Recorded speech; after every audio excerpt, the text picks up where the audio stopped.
Bonjour à tous et bienvenue sur La Trace, la chaîne YouTube dédiée à l'aventure.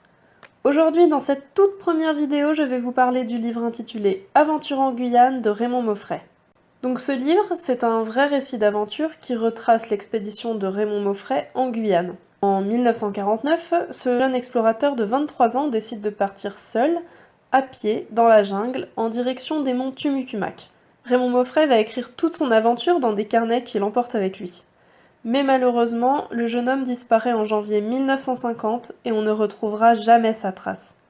Alors, comment sait-on qu'il a disparu? Eh bien, en fait, c'est un Indien qui passait par là par hasard qui découvrit ses carnets au bord de la rivière.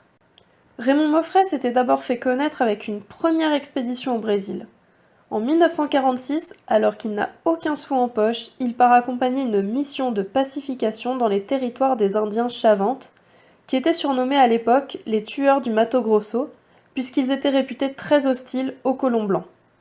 Suite à ça, il écrit un livre, Aventure au Mato Grosso, que je n'ai pas encore lu, j'avoue, mais je vais y remédier.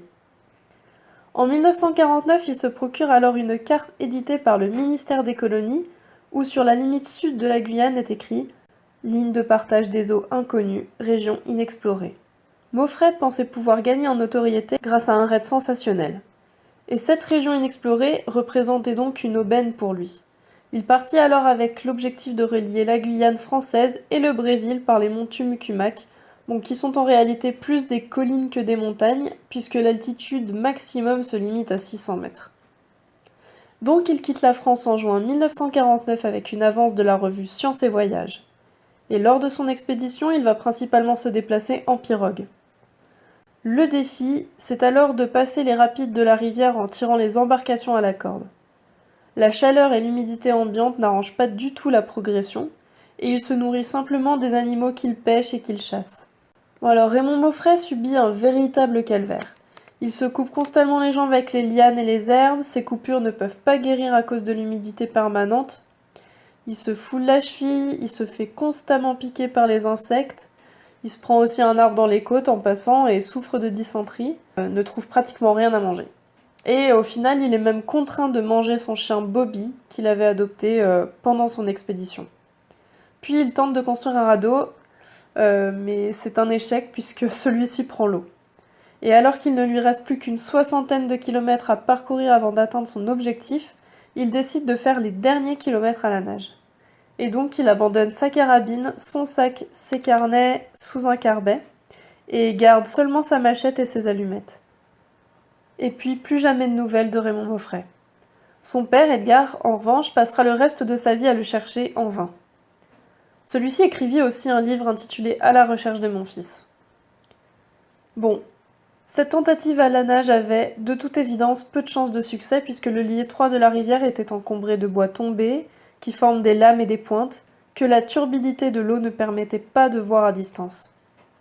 Quand les journaux apprirent la disparition de Raymond Mauffret, il y a eu toutes sortes d'hypothèses absurdes, dont une qui racontait que Mauffret aurait pu être recueilli par des Indiens inconnus. Mais même si c'était un jeune homme plein de courage et téméraire, donc soit il s'est blessé, soit il est mort de faim et d'épuisement, ou soit les trois ensemble. En tous les cas, c'était un aventurier écrivain ambitieux et qui aurait probablement entrepris plein d'autres expéditions s'il avait survécu. En fait, c'est surtout la deuxième moitié du récit que j'ai aimé, puisqu'on assiste vraiment à la déchéance du personnage.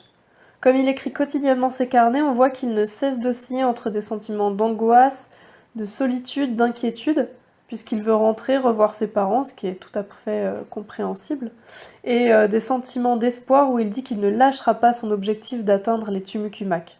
Ses choix deviennent insensés et accentués par son état de fatigue et de malnutrition. Aventure en Guyane s'apparente beaucoup, je trouve, au film The Lost City of Z.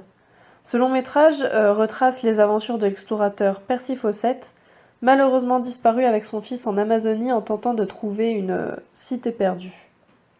Tout comme Raymond Mauffret, la disparition de Percy Fawcett restera à jamais une énigme. Donc voilà, j'en ai fini pour aujourd'hui avec Aventure en Guyane. N'hésitez pas à me dire en commentaire si vous l'avez lu, ce que vous en avez pensé, et si ce n'est pas le cas, je vous invite à le lire, mais aussi à regarder le dernier film dont je vous ai parlé, à savoir The Lost City of Z. Et je vous dis à bientôt dans une prochaine vidéo.